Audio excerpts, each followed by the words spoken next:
गोली कांड दे विच पुलिस वाले कौन सी? भाई जी चुप। कितनियां सिट्टां बन गईयां, की सिट्टा निकलिया पंजाब दे विच? सिट दा मतलब है सिट डाउन। गुरु घर जावे और गुरु घर 30-40 हज़ार की संगत कहे मुर्दाबाद। जिन्हां ते दोष लगे सी ਉਹਦੇ ਮੈਦਾਨ ਛੱਡ ਕੇ ਭੱਜ ਗਏ।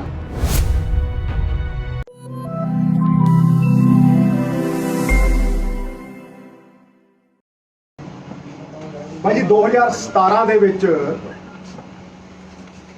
ਦੋ ਵੱਡੇ ਮੁੱਦਿਆਂ ਦੇ ਉੱਤੇ ਇੱਕ ਸਰਕਾਰ ਲਾਹੀ ਗਈ ਸੀ ਤੇ ਦੂਜੀ ਸਰਕਾਰ ਬਣਾਈ ਗਈ ਸੀ। ਉਹ ਦੋ ਵੱਡੇ ਮੁੱਦੇ गुरु साहब की बेअदबी का इंसाफ ते दूजा चिट्टा वेचण वालियां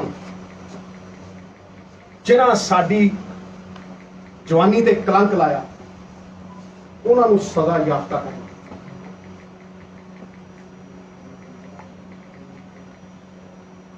अज भी जे तुसी इंसाफ का मुल पुछना होवे ना ते उन्हां तों पुछो जिन्हां नाल बेइंसाफी होई। पंजाब दे लोग अज भी गुरु दे बेअदबी दे इंसाफ नूं उड़ीकदे ते जे सच पुछो, मैं हमेशा सच दे पैरां ते जे सच पुछो उम्मीद छड्डी बैठे 6 साल।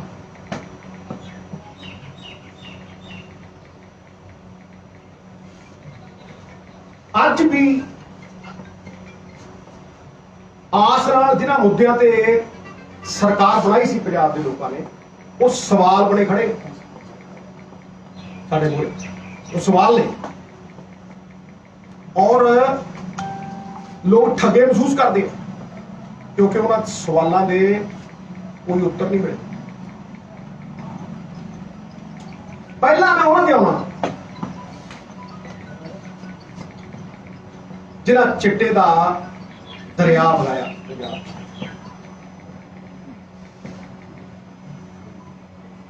और पीढ़ी उस कगार ते खड़ी करती कि लोग कहेंगे तो उन्हां नूं सज़ा याफ्ता करने लई सरकार बनी। STF की स्थापना हुई, एक ईमानदार अफसर नूं बाहरों बुलाया गया, लोग उहदे नाल जोड़े गए, अफसर जोड़े गए, करोड़ों रुपए खर्चे गए, कोख हुई।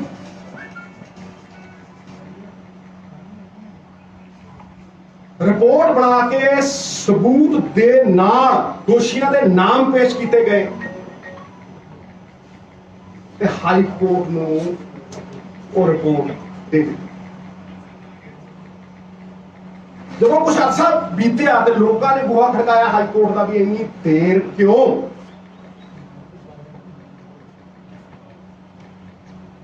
अहम मुद्दे इस विच देर क्यों, यह सवाल पूछा गया। ते हाई कोर्ट ने सरकार को कहा आ लो रिपोर्ट, आ लो रिपोर्ट, लो एक्शन करो कार्रवाई।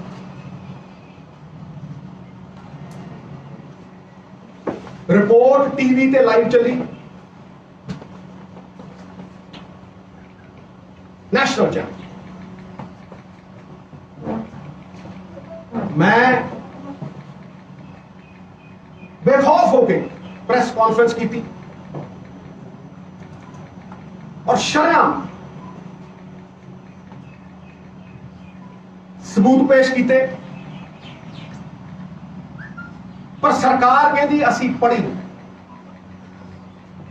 असी पढ़ी। मावां दियां कोखां उजड़ गईयां, लखां दियां, लखां घर बर्बाद हो गए। कि यह मुद्दा इन्ना अहम नहीं कि तुसी उस रिपोर्ट को पढ़ सको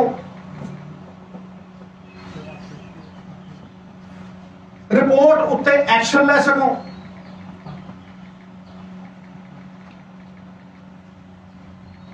कि ये गल कोई मन लू, ये कहने हजम हो जू, ये पढ़ी नहीं। जो एडवोकेट जनरल को चलेगी उन्हें अगर सरकार को भेजती, मनन योग है। सरकार अजे तक उस रिपोर्ट पे बैठी है। मैं पूछना चाहना क्यों, वाई, कोई कारण दसो। इसे करके कहना भी सार्वजनिक करो, लोगों की अदालत पेश करो, लोगों सामने तथ्य आउण, फिर तुसी अफसर लाता उन्होंने मुक्त कर इनाम दिता, इनाम मिले या बात के सुनता। चलो जी, एसटीएफ की रिपोर्ट नहीं पढ़नी,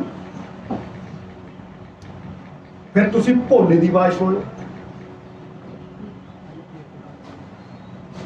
नहीं सुननी जी, नहीं पढ़नी जी, नहीं पढ़नी, नहीं पढ़ना। फिर तुसी भोले की आवाज सुन लो, जिहड़ा कहता जी मैनू फलाने फलाने ने ये कर लाया, ये मैं कुछ नहीं, भाजी बड़ा आका ते वो सी। ये कहना फिर तुसी उन्होंने अंदर दे रखा। कहने की लोड़ है भाई, जे तुसी भोले दी नहीं सुननी ते बिट्टू औलख दी स्टेटमेंट सुनो भाई, वो की कहना, वो भी यही कहना है। वो कहना इधर छोटे हैं एवं बहुत थल्लड़े लेवल से आ, जदा उत्ते जाके तो वेखो कि रहते काम करते, फिर तुसी रिपोर्ट पढ़ के वेखो, तुम सारा कुछ पोतरे जान के खुद।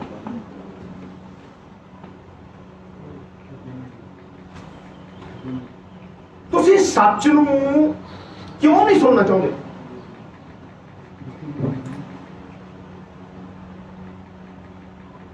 तुसी रिपोर्ट नूं क्यों नहीं देखना चाहते?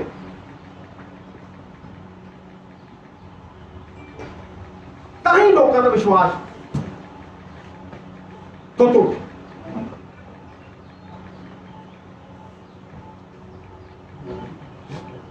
हुण आउणा मैं पंजाब दे इंसाफ के सब तो अहम मुद्दे दे उत्ते, जो पंजाब की रूह के उत्ते वार सी, आत्मा त्यागात सी, गुरु साहब की बेअदबी का मुद्दा कदे ना भरन वाला, अजे भी नसन वाला नासूक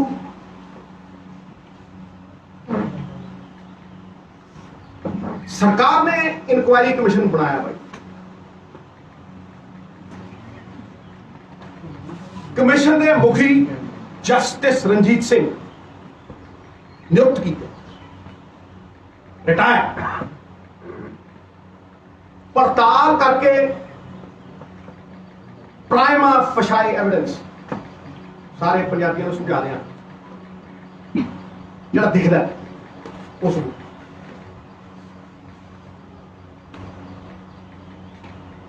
दोषियों के नाम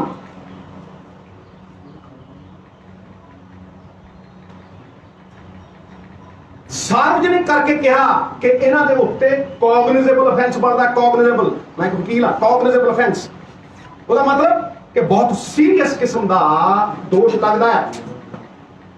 समझाऊं, बहुत सीरियस किस्म का दोष लगता भी दो बंदे मर गए, दो बंदे मर गए ते कासियां दे चारा पंजां दे गोली वजी। ऑफेंस बनता।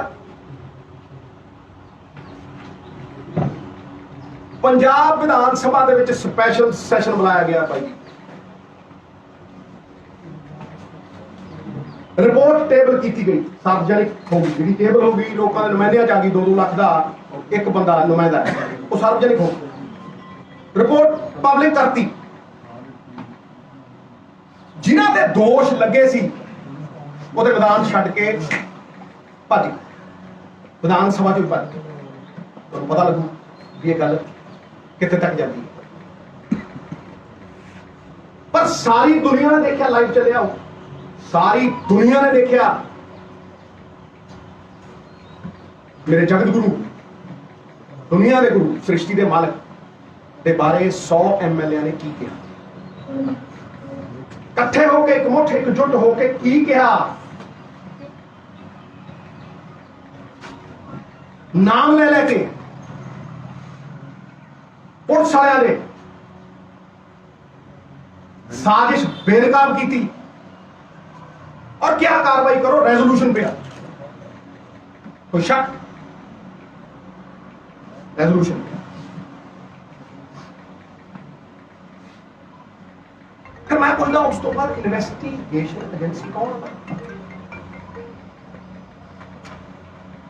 है? इन्वेस्टिगेशन एजेंसी स्टेट सब्जेक्ट है। इन्वेस्टिगेशन एजेंसी स्टेट है, पंजाब सरकार है।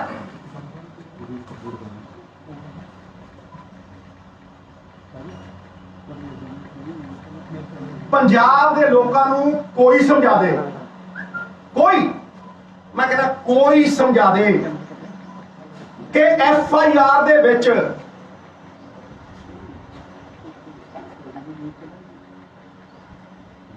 किसी का नाम क्यों नहीं?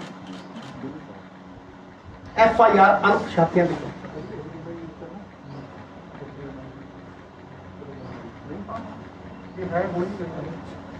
गोली कांड दे विच पुलिस वाले कौन सी? भाई जी चुप। गोली कांड च पुलिस वाले कौन सी? हुक्म देने वाले कौन सी? निक्के न्याणियां नूं पता नहीं, पता चुने नुमाइंदियां नूं पता है, पंजाब के लोगों को पता है। क्यों? क्योंकि कमीशन ने प्राइमा फसाई एविडेंस दिता और कहता कि कॉग्निजेबल ऑफेंस बनता है, कि गुनाहगारों ने नाम दिते हैं।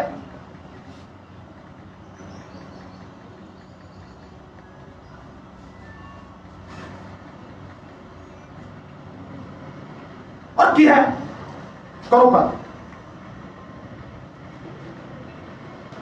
जब जुर्म आइडेंटिफाई हो गया, जुर्म करने वाले आइडेंटिफाई हो गए, फिर तुसी जुर्म पे ही क्यों खड़े हो? जुर्म करने वालियां दे ना क्यों नहीं दिंदे भाई?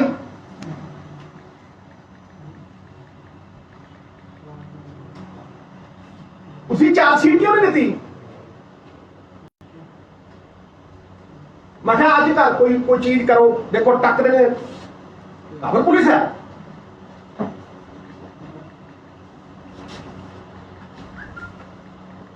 मैं उत्थे विधान सभा दे विच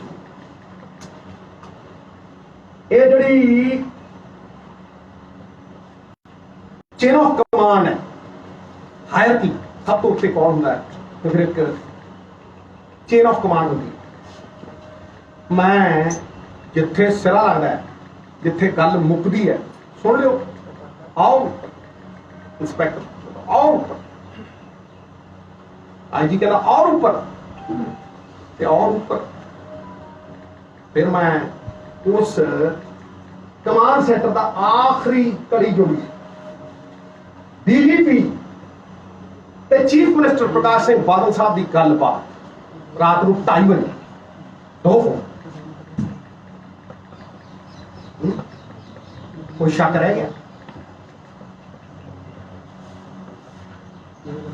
कोई शक रह गया? कि थोड़ी FIR दे विच किसी पोलिटिकल बंदे के उत्ते चार्जशीट क्यों नहीं पाई? मैं बड़ा सबर नाल लिखा, जब तक एंड तक पहुंची नहीं गल तब तक मैं बोलिया नहीं। तो मैं मकसद नाल गया सी उत्थे गुरुद्वारा गुरजवार सिंह साहब, वो कड़ी का पहला हिस्सा अज दूजा जोड़ना चलिया जाए। और मैं कह के पहली लाइन बोली सी, मैं सारी साजिश बेनकाब कर दूं। भाई जी सारिਆਂ ਤੋਂ ਵੱਡਾ सवाल पंजाब के सामने की है कि वो डिसीजन मेकर का नाम कित्थे है, ਉਹਦਾ नाम क्यों नहीं? क्योंकि ਜਦੋਂ ਤੁਸੀਂ ਅਣਪਛਾਤਿਆਂ ਦੇ ਉੱਤੇ FIR ਦਿੰਦੇ ਹੋ, ਕਿਸੇ ਵੀ ਕਾਨੂੰਨਕਾਰ ਨੂੰ ਪੁੱਛ ਲਓ, ਮੇਰੇ ਫਾਦਰ ਤੇ ਐਡਵੋਕੇਟ ਜਨਰਲ ਰਹੇ, ਸਰਦਾਰ ਦਰਬਾਰਾ ਸਿੰਘ ਦੀ ਮਿਨਿਸਟਰੀ 'ਚ ਐਡਵੋਕੇਟ ਜਨਰਲ ਸੀ ਉਹ। ਕਿਸੇ ਕਾਨੂੰਨਕਾਰ ਨੂੰ ਪੁੱਛ ਲਓ ਕਿ ਜਦੋਂ ਤੁਸੀਂ ਮੁਜਰਮ ਨੂੰ ਪ੍ਰੋਟੈਕਸ਼ਨ ਦੇਣੀ ਹੁੰਦੀ ਹੈ, ਜਦੋਂ ਉਹਦੇ ਤੇ ਸੁਰੱਖਿਆ ਕਵਚ ਪਾਉਣਾ ਹੁੰਦਾ ਤੇ ਤੁਸੀਂ ਉਹਦਾ ਨਾਮ ਨਹੀਂ ਦਿੰਦੇ FIR 'ਚ, ਅਣਪਛਾਤਿਆਂ ਦੇ ਪਾ ਦਿੰਦੇ। ਦੇ ਕਾਰਨ ਉਹਦੇ ਕਾਰਨ ਇਹ ਨੇ, ਸਾਰਾ ਪੰਜਾਬ ਸੁਣੇ, ਮਾਮਲਾ ਮੇਰੇ ਗੁਰੂ ਦਾ ਹੈ ਔਰ ਮੇਰੇ ਵਰਗੇ ਖਰਬਾਂ ਦਾ, ਕੋਈ ਨਫੇ ਨੁਕਸਾਨ ਨਹੀਂ ਇੱਥੇ। ਜਦੋਂ ਤੁਸੀਂ ਅਣਪਛਾਤਿਆਂ ਤੇ ਦਿੰਦੇ ਹੋ ਅਰੈਸਟ ਨਹੀਂ ਕਰਨੀ, ਤੇ ਜਦੋਂ ਤੁਸੀਂ ਕੋਕ ਕਰਕੇ ਪ੍ਰਾਈਮ ਅਫਸ਼ਾਈ ਐਵੀਡੈਂਸ ਲੈ ਕੇ ਤੁਸੀਂ FIR ਤੇ ਨਾਮ ਪਾਉਂਦੇ ਹੋ, ਤੇ ਫਿਰ ਜਦੋਂ ਕੌਗਨੀਜ਼ੇਬਲ ਅਫੈਂਸ ਬਣਦਾ ਜੀ 7 ਸਾਲ ਤੋਂ ਉੱਤੇ ਦੀ ਕੈਦ ਹੈ, ਅਰੈਸਟ ਪੈਂਦੀ ਹੈ, ਠਾਹ ਕਰਦੀ, ਕਾਰਵਾਈ ਅੰਜਾਮ ਤੱਕ ਪਹੁੰਚਦੀ ਹੈ। ਇੱਥੇ ਸਾਰੀ ਤੁਹਾਡੀ ਦੇਖੋ ਕਾਨੂੰਨ ਚੱਲਦਾ ਹੈ ਇੰਟੈਂਸ਼ਨ ਤੇ, ਕਾਨੂੰਨ ਚੱਲਦਾ ਮੋਟਿਵ ਤੇ। ਇਹ ਕੀ ਇੰਟੈਂਟ ਸੀ ਭਾਈ? ਮੈਂ ਵਕੀਲਾਂ ਤੇ ਵੀ ਆਉਂ, ਇਹ ਕੀ ਇੰਟੈਂਟ ਸੀ ਕਿ ਤੁਸੀਂ ਕੇਸ ਦੀ ਬੁਨਿਆਦ ਧਰੀ ਹੋਈ ਨਹੀਂ? ਜਾਓ ਕਿਸੇ ਵਕੀਲ ਨੂੰ ਪੁੱਛ ਲਓ ਵੀ ਕਿਸੇ ਕੇਸ ਦੀ ਬੁਨਿਆਦ ਕੀ ਹੁੰਦੀ ਹੈ, ਉਹ ਕਹੇਗਾ ਕਿ ਬੁਨਿਆਦ ਫਸਟ ਇਨਫੋਰਮੇਸ਼ਨ ਰਿਪੋਰਟ ਹੈ, FIR। ਤੁਸੀਂ ਬੁਨਿਆਦ ਹੀ ਨਹੀਂ ਰੱਖੀ, ਤੁਸੀਂ ਹਵਾ 'ਚ ਹੀ ਰੱਖਿਆ ਸਭ ਕੁਝ। ਵੀ ਕਿਸੇ ਦੇ ਘਰੇੜੇ ਚਲਾਤੀ, ਕਦੇ ਬੰਦੂਕ, ਕਦੇ ਕਿਸੇ ਦੇ ਲਮਕਾ ਦਿਓ। ਭਾਜੀ ਮੇਰੀ ਲੜਾਈ ਅੱਜ ਵੀ ਸਿਸਟਮ ਨਾਲ ਹੈ ਜਿਹੜਾ ਸਾਨੂੰ ਫੇਲ ਕਰ ਰਿਹਾ। ਜੇ ਨਿੱਜੀ ਹੁੰਦੀ ਤੇ ਗੱਲ ਹੀ ਕਰਦੀ ਸੀ। ਇਹ ਸਿਸਟਮ ਹੈ, ਉਹ ਇਹ ਫੇਲਿਅਰ ਦਾ ਪ੍ਰਤੀਕ ਹੈ।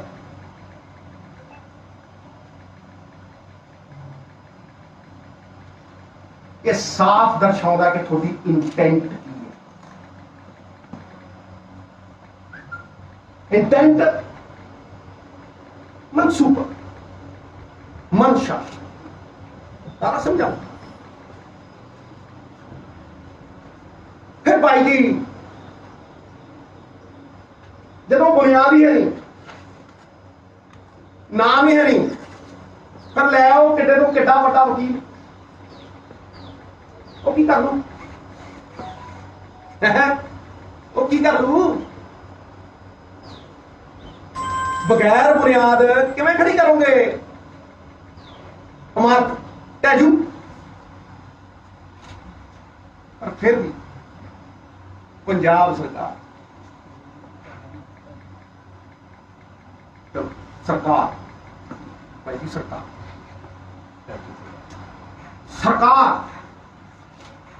जिहदे वकार ते सवाल सरकार दा वकार इंटेंट लुका छिपी ना लुका छिपी खेले जाओ ना हुण नहीं होता छोटे इंटेंट है थोड़े मुकदमियां दे विच मुकुल रोहतगी चिदंबरम साहब नामी गिरा दुष्यंत दवे साहब दावा पेश करते रहे दावा दवे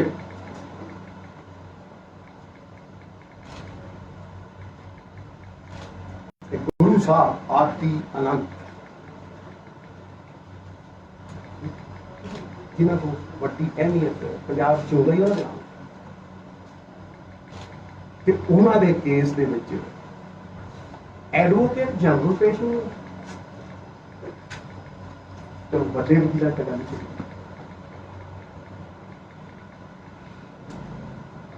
कहने की लोड़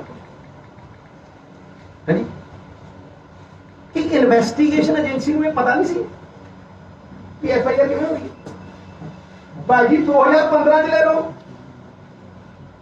2015 ते भी FIR अणपछातियां दे नाल जे ना पाए तो जिन्हों ने तशद्दुद हुई उन्होंने 14 बंदियां दे पाते पंथप्रीत होई नाले खदेड़ियो तुसीं उन्हां नूं वाहिगुरू वाहिगुरू करदियां गुरु ने इंसाफ मंगदियां नाले उन्होंने गोलियां भराओ नाले उन्होंने FIR पाओ जे तुसीं FIR पाने हो क्रॉस FIR पैंदी है तो दोनों पासे पैंदी है तशद्दुद करन वालियां ते पुलिस वालियां ते जुर्म करन वालियां ते कोई FIR नहीं अणपछाते जिन्हों ने हो रही है उन्होंने नाम है पे उन्होंने FIR क्यों भाई रोटी में चोची कहने हैं सबर की पूरा कोई ये ना कहे कि मौका नहीं मिले पर भाई जी मैं सिट की रिपोर्ट सार्वजनिक करने क्यों कहना मैं STF की रिपोर्ट सार्वजनिक करने क्यों कहना क्योंकि जस्टिस रणजीत सिंह की जदों रिपोर्ट सार्वजनिक हुई मैं उत्थे पहला बार जिन्हें जाके कहा है सच सामने आऊ इंटेंट सामने आऊ मोटिव सामने आऊ मंशा मनसूबा सब सामने आऊ पंजाब के लोगों ने ये फैसला करने वाला कौन है भाई गुरु की अदालत कितने है मैं तो उस अदालत को जवाब दी हाँ आत्मा की अदालत करके गल करता वो अदालत लोगों की बाकी लोग फैसला कर रहे देख लो कर रहे किसी पॉलिटिशियन के वास्ते इस तो बड़ी सजा है कि वो घरों बाहर ना निकल सके कंधा टप के भजे गुरु घर जावे और गुरु घर 30-40 हजार की संगत कहे मुर्दाबाद निक्के बच्चे माता मेरिया भैन मैं आज ठोक के कहना उस गुरु दी वफा नाल कहना एवं नहीं मैं कहना कुकर उस दर तक कुकर च वफा होंगी है वफा तो बड़ी कोई गल मैं कहना कि ना वो लभे जिस सिस्टम ने पर्दे पाए है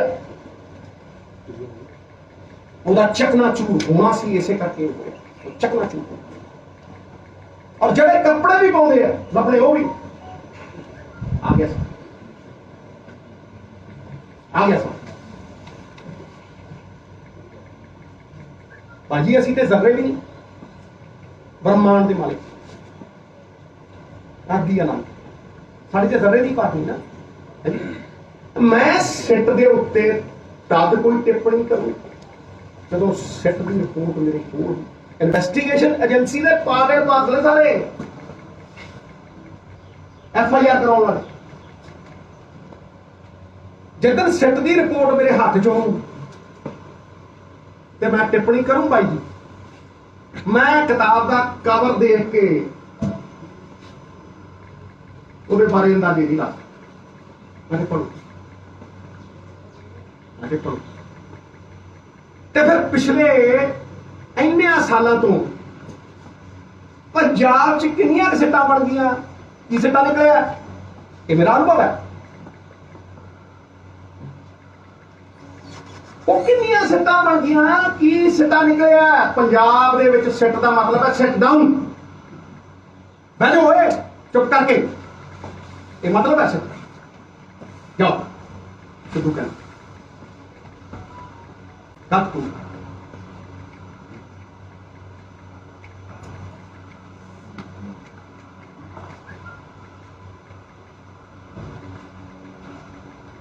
भाई जी गल तत्थां दे ला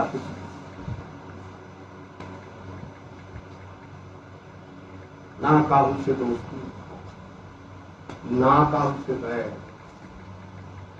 सिद्धू ने हमेशा मेरी पंजाब की है ते पंजाब की रूह मेरा गुरु है। ये तो सेध लेंगे कि आम बंदा पुछदा है कि जे असीं ਉਹਦੇ ਨਾਲ नहीं खड़ सकते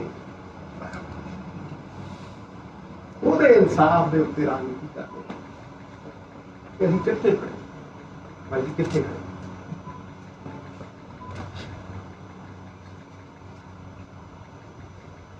I rest my case.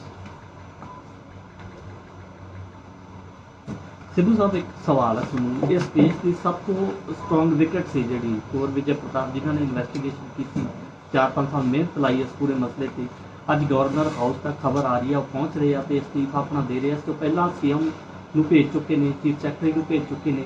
ਤੁਹਾਨੂੰ ਲੱਗਦਾ ਕਿ ਉਹਨਾਂ ਦੇ ਅਸਤੀਫੇ ਦੇ ਨਾਲ ਕਿਤੇ ਨਾ ਕਿਤੇ ਕੈਪਟਨ ਸਰਕਾਰ ਤੇ ਅਵਿਸ਼ਵਾਸ ਜਿਹੜਾ ਪਹਿਲਾਂ ਤੋਂ ਹੀ ਲਗਾਤਾਰ ਖੜਾ ਹੋ ਰਿਹਾ ਉਹ ਇੱਕ ਵਾਰ ਫਿਰ ਤੋਂ ਸਟਰੋਂਗ ਹੋ ਗਿਆ। ਬਾਕੀ ਸਰਕਾਰਾਂ ਕੀ ਹੁੰਦੀਆਂ ਗੁਰੂ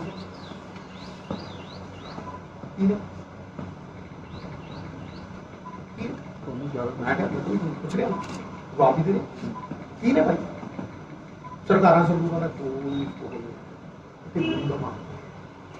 ਪੰਜਾਬ ਦਾ ਹਿੰਦੂ ਮੁਸਲਮਾਨ ਪੰਜਾਬ ਦੀ ਗੁਰੂਆਂ ਦੇ ਨਾਲ ਦੇਣ ਮੈਨੂੰ ਐਸਟੀਐਫ ਦੀ ਰਿਪੋਰਟ ਇਹ ਸਿੱਟ ਦੀ ਰਿਪੋਰਟ ਤੇ ਕੱਲ ਫੇਰ ਕਰੀ ਮੈਂ ਗੱਲ ਆਧਾਰ ਦੀ ਕਰਦਾ ਹਾਂ ਆਧਾਰ ਦੇ ਪਹਿਲਾਂ ਫਿਰ ਉੱਠੋ ਅਸਤੀਫਾ ਕਾਰਵਾਈ ਕਰਦੇ ਹੋ ਕੀ 4 ਵਜੇ ਵੀ ਕਰੋਗੇ ਕਾਰਵਾਈ ਦੇ ਕੀ ਨਹੀਂ ਹੋਣਾ ਇੱਕ ਦੋ ਵਾਰ ਤੇ ਹੋ ਚੁੱਕੇ ਨੇ ਵਿਧਾਨ ਸਭਾ ਕਰਕੇ ਕਰੇ तो और देख लो की क्या कड़ी ना किथे किथे कड़ी हो देख लो किथे हर चीज दे उत्ते ठीक है उदों बाद वेट किया ठीक है ते आज मैं फिर कहना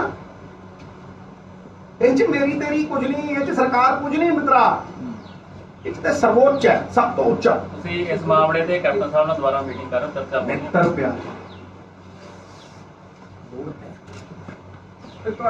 एक मिनट है ये सारा कुछ समझ भाई जी मैनू एक गल दस FIR मैं ਤਾਂ ਹੀ ਮੈਂ ਕਹਿ ਰਿਹਾ भाई भाई जी मेरी गल नूं सुन ते इन्वेस्टिगेशन एजेंसी ने FIR देती वो कुआश काहदे ते हुई है की तੱਥ आउणगे सामने ਉਹਦੇ ਤੇ ਗੱਲ ਕਰਾਂਗੇ ਹੁਣ ਕੱਲ ਨਹੀਂ ਗੱਲ ਕਰਦੀ ਜੇ ਤੁਹਾਨੂੰ ਲੱਗਦਾ ਕਿ ਇੰਨਾ ਕੁਝ ਹੋ ਗਿਆ ਤੁਹਾਨੂੰ ਲੱਗ ਰਿਹਾ ਹੁਣ ਤੁਹਾਡਾ ਫੈਸਲਾ ਸਿਆਸੀ ਕੀ ਹੈ भाई जी मेरी गल नहीं सुन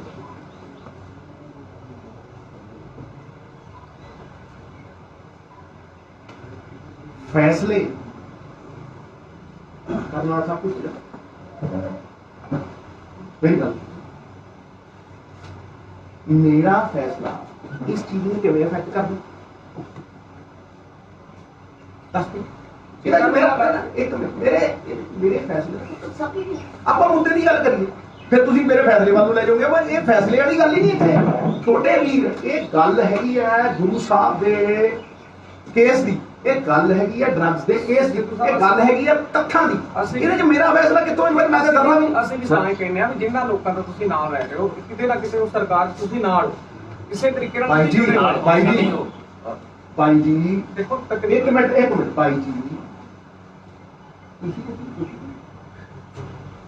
ਇਹ ਯਾਰ ਸਿਆਣਾ ਹੋ ਗਿਆ ਇਹ ਕੁਸ਼ਤੀ ਦਾ ਦਸੀਜਨ ਅੰਡਰ ਸੁਪਰੀਮ ਇਹ ਤੇਰੇ ਦਾ ਭਾਈ ਤੋਂ ਤੇਰੇ ਕੋਲ ਕਿਤੇ ਨਾ ਵਿੱਚ ਰਹਿ ਗਏ ਹੋਏ ਨਾ ਹਾਂ ਫਿਰ ਤੂੰ ਐ ਦੇਖੋ ਮੇਰੀ ਗੱਲ ਸੁਣ ਇਹ ਕੋਈ ਅੱਜ ਨਹੀਂ ਮੈਂ ਕਰ ਰਿਹਾ ਸਰ ਇਹ ਕੋਈ ਅੱਜ ਨਹੀਂ ਮੈਂ ਕਰ ਰਿਹਾ ਇਹ ਸਾਲਾਂ ਦਾ ਕਰ ਰਿਹਾ ਇਹ ਸਾਲਾਂ ਦਾ ਕਰ ਰਿਹਾ ਕਿਉਂਕਿ ਕਿਸੇ ਨੂੰ ਇਹ ਸਵਾਲ ਪੁੱਛਣੇ ਪੈਣੇ ਉਹ ਉਦੋਂ ਵੀ ਪੁੱਛੇ ਸੀ 3 ਸਾਲ ਪਹਿਲਾਂ ਵੀ ਪੁੱਛੇ ਸੀ ਵਿਧਾਨ ਸਭਾ ਦੀ ਹਰ ਥਾਂ एडवोकेट जनरल ਤੁਹਾਨੂੰ ਲੱਗਦਾ ਕਿ ਕਿਤੇ ਨਾ ਕਿਤੇ ਜ਼ਿੰਮੇਦਾਰ ਹੈਗਾ ਕਿਉਂਕਿ ਤੁਹਾਨੂੰ ਹੁੰਦਾ ਤੇ ਕਾਫੀ ਸਵਾਲ ਅੱਜ ਤੱਕ ਕੋਈ ਚਪੋਲ ਵਾਸ਼ਿੰਗ ਦਾ ਕੇਸ ਹੋ ਗਏ ਹੋਰ ਵੀ ਬਹੁਤ ਸਾਰੇ ਵੱਡੇ ਭਾਈ ਜੀ ਮੈਂ ਤਾਂ ਕਹਿ ਚੁੱਕਿਆ ਮੈਂ ਰੱਖ ਚੁੱਕਿਆ ਗੱਲ ਸਰ ਤੁਹਾਨੂੰ ਇਹ You said the government was formed. Sir ਤੁਹਾਨੂੰ ਇਹ ਜੀ ਵਿੱਚ ਬਹਿ ਕੇ ਵਧੀਆ Sir, ਲੜਾਈ you said the prior government was formed. ਭਾਈ ਮੈਨੇ ਕਿਹਾ ਹੁਣ ਵਿੱਚ ਬਹਿ ਕੇ ਚੰਗੀ ਤਰ੍ਹਾਂ ਗੱਲ ਤੇਰੇ ਸਾਹਮਣੇ ਦੇਖਦਾ ਤੇਰੇ ਸਾਹਮਣੇ ਹੈਗਾ ਇਹ ਜਿਹੜੀ ਸਰਕਾਰ ਗੁਰੂਆਂ ਦੇ ਨਾਂ ਤੇ ਨਹੀਂ ਸਰ ਗੱਲ Sir, ਕਰਦੀ you said in 2017 the previous government was toppled and the new was made on two important issues. Yes and you feel that the failure of reaching at a point of justice, it has dented the reputation. ਇੱਕ ਗੱਲ ਬੜੇ ਧਿਆਨ ਨਾਲ ਸੁਣੋ, ਮੇਰਾ ਛੋਟੇ ਵੀਰ ਉਸ ਤੋਂ ਅਗਲੀ ਸਟੇਟਮੈਂਟ ਦੇ ਉਹਦੇ ਕੀ ਜਵਾਬ, ਉਹ ਅੱਜ ਵੀ ਸਵਾਲ ਬਣ ਕੇ ਸਾਡੇ ਸਾਹਮਣੇ ਖੜੇ ਸਰ। ਜਵਾਬ ਹੈ ਸਰ ਅੱਜ ਲੇਟੈਸਟ ਇੱਕ ਇੰਟਰਵਿਊ ਦੇ ਵਿੱਚ ਕੋਰ ਵਿਜੇ ਪ੍ਰਤਾਪ ਨੇ ਕਿਹਾ ਕਿ ਮੈਂ ਸਿੱਧੂ ਸਾਹਿਬ ਨੂੰ ਅਪਰੋਚ ਕੀਤੀ 2019 ਚ ਜਦੋਂ ਮੇਰੇ ਤੇ ਸਾਰਾ ਕੁਝ ਬੜਾ ਪ੍ਰੈਸ਼ਰ ਬਿਲਡ ਅਪ ਹੋਇਆ, but he did not respond in me well. ਭਾਈ ਜੀ ਉਹਨਾਂ ਨੂੰ ਪਿਆਰ ਹੈ 2 ਲੱਖ ਰੁਪਏ, but you must clarify on this. ਕੋਈ ਜ਼ਰੂਰੀ ਹੈ? Thank you. ਸਿੱਖ ਸਾਹਿਬ ਤੁਸੀਂ ਇੱਕ ਸਵਾਲ ਲੈ ਲਓ, ਤੁਸੀਂ ਬਹੁਤ ਕਲੀਅਰਲੀ ਕਿਹਾ ਵੀ ਕੌਣ ਜ਼ਿੰਮੇਵਾਰ ਸੀਗਾ, ਕਿਹੜੀ ਇਹਨਾਂ ਨੇ ਇਹ ਸਾਰਾ ਕੁਝ ਕੀਤਾ। ਜਦੋਂ ਹੀ ਹਾਈ ਕੋਰਟ ਦਾ ਹੁਕਮ ਆਇਆ, ਨਾਲ ਦੀ ਨਾਲ ਜੀ ਬਾਦਲ ਨੇ ਪ੍ਰੈਸ ਕਾਨਫਰੰਸ ਕੀਤੀ, ਉਹਨੇ ਸਾਫ਼ ਤੌਰ ਤੇ ਕਹਿਤਾ ਕਿ ਸਾਡੇ ਤੇ ਤਾਂ ਹੁਣ ਤੱਕ ਇਲਜ਼ਾਮ ਹੀ ਲੱਗਦੇ ਨੇ, ਸਾਡਾ ਸਾਰਾ ਪਰਿਵਾਰ ਸੁਰਖਰੂ ਇਸ ਕੇਸ ਦੇ ਵਿੱਚ। ਭਾਈ ਜੀ ਜ਼ਿੰਮੇਵਾਰ ਕੌਣ? ਉੱਥੇ ਕੀ ਕਿਹਾ ਵਿਧਾਨ ਸਭਾ? ਡਿਸੀਜਨ ਲੱਗਦਾ ਗੁਰੂ ਡਿਸੀਜਨ ਕਿਹਨੇ ਲਿਆ? ਦੇਖ ਮੈਨੂੰ ਦੱਸ, ਜ਼ਿੰਮੇਵਾਰ ਕੌਣ ਹੈ ਡਿਸੀਜਨ ਲੈਣ? ਐਡਾ ਵੱਡਾ ਡਿਸੀਜਨ ਕਿੱਦਾਂ ਹੁੰਦਾ? ਉੱਪਰੋਂ ਆਉਂਦਾ ਨਾ ਹੁਕਮ। ਰਾਤੀ 2:30 ਵਜੇ ਕੀ ਗੱਲ ਹੁੰਦੀ ਸੀ? ਰਾਤੀ 2:30 ਵਜੇ ਚੀਫ ਮਿਨਿਸਟਰ ਨਾਲ ਗੱਲ ਕਰੋ, ਤੂੰ ਵੀ ਦੱਸ ਦੇ। ਓਕੇ ਜੀ, ਚੰਗਾ ਜੀ।